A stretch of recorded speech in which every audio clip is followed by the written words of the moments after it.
जून में इस्राएल और अमेरिका के साथ 12 दिन चले युद्ध के बाद ईरान ने देश भर में जासूसी के खिलाफ अभूतपूर्व कार्रवाई शुरू कर दी है। पिछले 2 महीनों में पुलिस ने ताबड़तोड़ छापेमारी करते हुए 21,000 से ज्यादा लोगों को गिरफ्तार कर लिया। आरोप है ये सभी अमेरिका और इस्राएल के लिए ईरान में जासूसी कर रहे थे। गिरफ्तारियों में आम नागरिकों से लेकर वैज्ञानिक, परमाणु एक्सपर्ट, डॉक्टर और इंजीनियर तक शामिल हैं। ईरान के कानून प्रवर्तन प्रवक्ता की ओर से बताया गया कि सुरक्षा बलों ने जनता से संदिग्धों की जानकारी देने की अपील की थी, जिसके बाद सूचना देने के मामलों में 41% की बढ़ोतरी दर्ज की गई। इस अभियान के दौरान ईरान ने इस्राएल के लिए जासूसी करने के आरोप में 7 लोगों को सूली पर टांग दिया। इनमें प्रमुख नाम ईरान के परमाणु वैज्ञानिक रुजबेह वादी का है, जिन्हें 6 अगस्त 2025 को सूली पर टांगा गया। उन पर आरोप था कि उन्होंने मोसाद को संवेदनशील परमाणु जानकारी दी। इसके अलावा 25 जून को 3 कुर्द नागरिकों को भी सूली पर चढ़ाया गया। इन पर 2020 में ईरान के शीर्ष परमाणु वैज्ञानिक मोहसिन फखरीजादेह की हत्या में मदद करने का आरोप था। बता दें कि इस्राएल के ऑपरेशन राइजिंग लायन में ईरान के 20 शीर्ष सैन्य अधिकारी, 14 परमाणु वैज्ञानिक और 974 नागरिक मारे गए, जबकि 1484 लोग घायल हुए। हमलों में ईरान के कई परमाणु संयंत्र भी क्षतिग्रस्त हुए। युद्ध के बाद ईरान में अफगान शरणार्थियों के खिलाफ गुस्सा उबाल पर है। इन्हें संभावित जासूस मानते हुए बड़े पैमाने पर निर्वासित किया जा रहा है। संयुक्त राष्ट्र शरणार्थी एजेंसी के मुताबिक सिर्फ 2 महीनों में 13 लाख से अधिक अफगान शरणार्थी ईरान से लौट चुके हैं और साल के अंत तक यह संख्या 30 लाख तक पहुंच सकती है। इस्लाम कला सीमा चौकी से हर दिन 30 से 50 हजार अफगानी लौट रहे हैं। कई परिवार रातों रात घर छोड़ने को मजबूर हुए। कुछ के पास सिर्फ पहने हुए कपड़े ही बचे, तो कई महिलाएं केवल एक जूता पहनकर लौटी, क्योंकि दूसरा निर्वासन छापे में खो गया। अफगानिस्तान पहले से ही गंभीर मानवीय और आर्थिक संकट से जूझ रहा है। 2.37 करोड़ लोग यानी आधी से ज्यादा आबादी मानवीय सहायता पर निर्भर है। बेरोजगारी चरम पर है। बैंकिंग प्रतिबंधों ने व्यापार ठप कर दिया और विदेशों में काम करने वाले अफगानों से आने वाला धन भी घटा हुआ है। अमेरिकी विदेश मंत्री मार्को रूबियो ने अफगानिस्तान के लिए लगभग 8,580 करोड़ रुपए की 22 सहायता योजनाएं भी रद्द कर दी, जिससे स्थिति और बिगड़ गई। तालिबान शासन में लौटने वाली महिलाओं पर शिक्षा, रोजगार और स्वतंत्र आवागमन पर कड़ी पाबंदियां हैं, जिससे इनकी हालत और भी बदतर हो चुकी है। फिलहाल देखना दिलचस्प होगा कि ईरान आने वाले समय में बाकी के बचे गद्दारों पर कैसा नियम, कानून और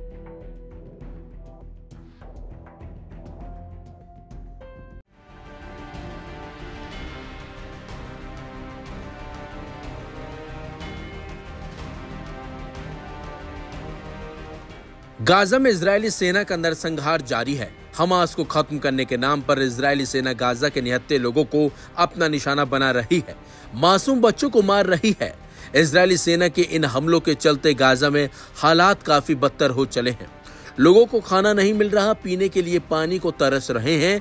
इजरायली सेना की गोलियों से कम लोग भूख से ज्यादा मर रहे हैं। इजरायली हमलों को लेकर हूती विद्रोही भी काफी भड़के हुए हैं और उन्होंने इन हमलों को लेकर इजरायल को बड़ी चेतावनी दी है। और तो और यमन के हूतियों के नेता अब्दुल मलिक अल हूती ने इजरायल और अमेरिका पर गंभीर आरोप लगाए हैं। हूती नेता के मुताबिक अमेरिका और इजरायल हर दिन गाजा पट्टी के लोगों को मौत का खाना परोस रहे हैं।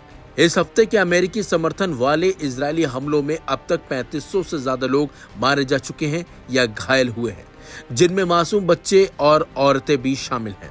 अल हूती ने दावा किया कि पिछले 8 महीनों में गाजा में हुई हवाई सहायता की मात्र एक दिन की जमीनी सहायता के बराबर भी नहीं है। उन्होंने अरब और मुस्लिम देशों के साथ साथ आजाद विचार रखने वाले सभी लोगों से अपील की है कि वे इजरायल की विस्तारवादी नीतियों के खिलाफ एकजुट हों। अल हूती ने आरोप लगाया कि इजरायल जानबूझकर उन इलाकों में लोगों को मार रहा है जिन्हें उसने सेफ एरिया घोषित किया है, और वहां बच्चों को निशाना बनाकर स्नाइपर हमले किए जा रहे हैं। अल हूती के मुताबिक इजरायल ने सिर्फ पिछले हफ्ते वेस्ट बैंक में 61 तोड़फोड़ ऑपरेशन चलाए हैं। अल हूती ने कहा कि ज़ायोनी ताकतें 1948 से अरबों की मौत के नारे लगा रही है और अब दक्षिणी सीरिया को खाली कराकर वहां कब्जा करना चाहती है। वहीं लेबनान पर निशाना साधते हुए नेता ने कहा, लेबनानी सरकार अमेरिकी इजरायली दबाव के आगे झुक रही है और यह देश से विश्वासघात है। हूती विद्रोही लगातार गाजा में फिलिस्तीनियों पर हो रहे नरसंहार के खिलाफ खड़े हैं। यहाँ तक कि लड़ाके संगठन ने रेड सी में इजरायली जहाजों को निशाना बनाया। इसके साथ ही वो हमेशा इजरायल पर मिसाइलों से हमले भी करता आया है। इसके साथ साथ अब्दुल मलिक अल हूती का कहना है कि अमेरिका और इजराइल द्वारा प्रचारित तथा कथित ग्रेटर इजराइल योजना का स्पष्ट उद्देश्य इस्लामी उम्मा को विभाजित और अपमानित करना है। उन्होंने गुरुवार को एक टेलीविजन भाषण में कहा था कि इजरायली प्रधानमंत्री बेंजामिन नेतन्याहू द्वारा पूरे इस्लाम उम्मा को निशाना बनाए जाने के बावजूद किसी भी अरब नेता ने उनका जवाब देने की हिम्मत नहीं की। यह चुप्पी और निष्क्रियता चिंताजनक है। फिलहाल जिस तरीके से हूतियों ने अब चेतावनी दी है, ऐसे साफ है कि हूती फिर इजराइल पर किसी बड़े हमले की चेतावनी और तैयारी कर रहे हैं।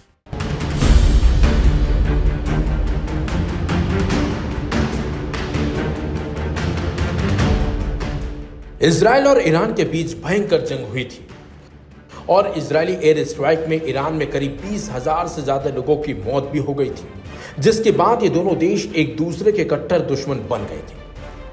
लेकिन अचानक से इजरायली पीएम नेतन्याहू ने ईरान की मदद करने की बात कही, जिसे सुनने के बाद हर कोई हैरान है। किसी को यह समझ में नहीं आ रहा कि जिस देश ने ईरान पर हमला किया, वहां की जनता की जान ली थी, आखिर वो क्यों इस तरह से मदद करने की बात बोल रहा है।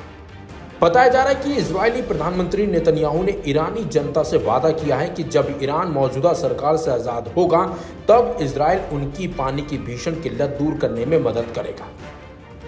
ईरान में हालात वाकई गंभीर है। ना नदियों में पानी बचा है, ना बांधों में और ना ही जमीन के नीचे। ईरानी राष्ट्रपति मसूद पेजेशियन भी मानते हैं कि एक बड़ा संकट है। उन्होंने खुद कहा कि हमारे पास पानी नहीं है, लेकिन नेतन्याहू का ये पानी वाला ऑफर तेहरान को रास नहीं आया। ईरान के राष्ट्रपति मसूद ने सोशल मीडिया प्लेटफॉर्म एक्स पर नेतन्याहू के इस बयान पर तंज कसा है। गाजा के लोगों से पानी और खाना छीनने वाला राज ईरान में पानी लाएगा, यह सिर्फ एक सपना है और कुछ नहीं। पहले गाजा के मासूम बच्चों की हालत देखो, जो भूख, प्यास और दवाइयों की कमी से जूझ रहे हैं, और फिर दूसरों के लिए झूठी हमदर्दी दिखाओ। ईरान में हालात इतने गंभीर हैं कि देश का 90% से ज्यादा हिस्सा किसी न किसी स्तर के सूखे की चपेट में है। इस संकट के पीछे प्रमुख वजह है इस साल सामान्य से भी बेहद कम बारिश होना। इसी के चलते बांधों के जलाशय खाली हो गए हैं और देश भर में पानी की भारी किल्लत देखी जा रही है। द ग्लोबलिस्ट की एक रिपोर्ट के मुताबिक ईरान के जल संकट का सबसे बड़ा कारण कृषि में अत्यधिक जल खपत है। करीब 9 करोड़ की आबादी वाला यह देश हर साल लगभग 100 अरब घन मीटर पानी की खपत करता है। यह पड़ोसी देश तुर्की की तुलना में लगभग 2 गुना है, जबकि तुर्की की जनसंख्या भी लगभग समान है। इजराइल की मदद करने वाले बयान को लेकर अब हर तरफ चर्चा हो रही है, जबकि ईरानी राष्ट्रपति ने इसे लेकर इजराइल पर ही सवाल खड़े कर दिए हैं और गंभीर आरोप भी लगा डाले हैं।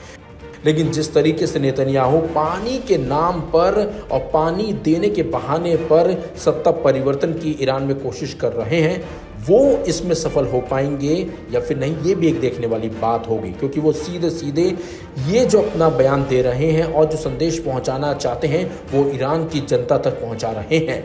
लेकिन अब देखना होगा ईरान की जनता उनकी इस बात को मानती है या फिर वो अपने देश के साथ ही खड़ी रहती है।